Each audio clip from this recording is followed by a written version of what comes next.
I was asking somebody, uh, essentially, what blockchains would you recommend people looking into?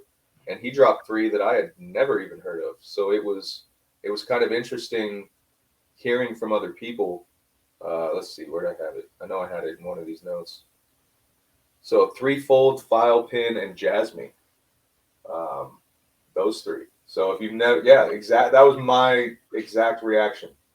Threefold, file pin, and Jasmine. Those Mm. were his top three that he considers long term. Will be blowing up. Obviously do some research. I haven't looked as much into them. I know some people that were in the room at the time. They knew a little bit more about it, and they agreed. And so that kind of brings me to the side where I've got to look into that. I've got to educate myself more. I can't just be an ETH maxi. It's great. It's fun. I haven't even looked at the price of ETH in like a week. So that's I will. I do at the fucking start of word on the chain, but that's about the right. only time. I don't give a shit. But Yeah. yeah, I don't know. It'll be interesting to see what comes of it, what happens. I literally had I wanted to talk about it last week, and I was so excited to talk about it this week. And then all the fucking internet issues happened. We were like right about to get into it, and it was loyalty programs. And I just like, so I'll put a pin in that again. So next Token Tuesday, you can have some thoughts and shit on that. Because like what I'm thinking is, I mean, you already obviously accept ETH and Bitcoin and shit and payments at Foundation and like have Chad X in the future and all that shit. And like, I'm sure you got stuff in the back of your mind of like loyalty programs and stuff already in place and the 20% off and whatever. And like just how that can really change retail and just change the game of everything we know. Just kind of going down that rabbit hole. But not enough time for that. There's enough time for one more rabbit hole, and then we got to get into finish the sentence because there's some bangers today. There's some bangers on finish the All sentence right.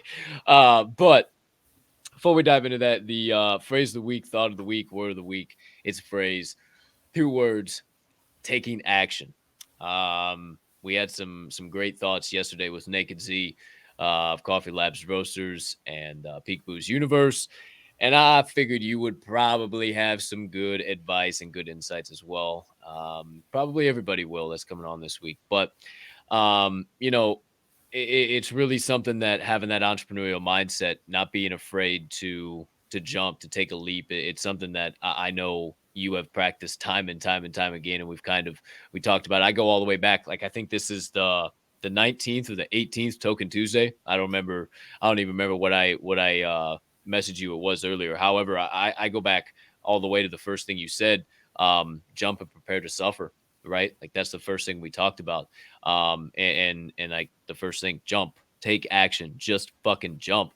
So what's your thoughts on taking action? Phrase of the week, and what's the importance of just being willing to do it in your life? So yeah, I think obviously initially in your dream you have to take that initial action. If you don't take that initial action, it's nothing's going to happen. But you also have to continue to obviously take action over time and know when to take action, right? And when to slow down. Because I think that's one of the biggest things when people start anything entrepreneurial in the beginning. They just want to go so big so fast, you know, um, whether it's starting a company, whether it's creating a brand, whether it's launching a product.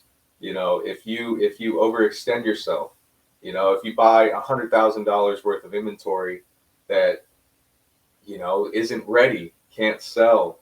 We've had product where people start a brand, they go in, they say, yeah, you know what, I'm going to sell 50,000 units this year in my first year, and that's great. That would be amazing if you could achieve something like that in your first year. It's going to cost you a lot in marketing.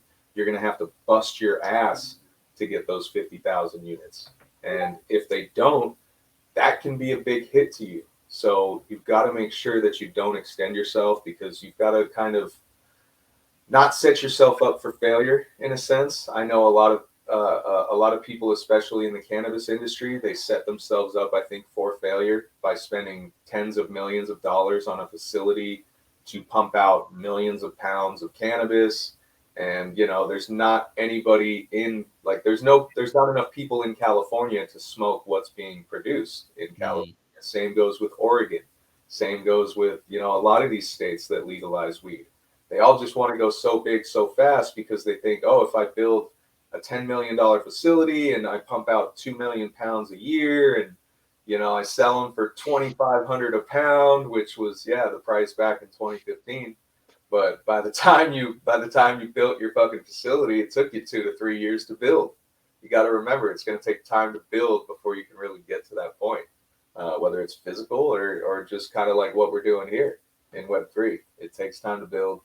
Don't try to go too big too fast, and just, you know, make sure you know when to take action, how to take action, and how to balance what you have on your table. That's one of the biggest things.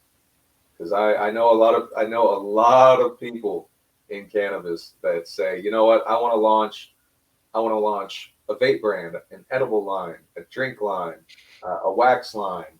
I want to launch a flower label, and they want to all do it in the first year, right? If you're gonna do that, if you're gonna try to launch a brand, do like we did. We started with Booth by Chad. This was our very first product on shelves. All it was an OG, single strain, potent with a good price. And then eventually we got our legacy by Chad and Brad. And we eventually launched our Brad's Mystery Mids. 2 bows of that legacy. Yeah, you got to slowly progress. So we knew when to take action. We started with our initial action, slowly progressed, and then knew when to take further and further action and expand the brand the way that we want to expand it. And we still have more that's going to come out that we haven't launched yet. We know what we want to do. We just want to make sure the timing is there and know when to take action on that. So that's just what we're waiting for.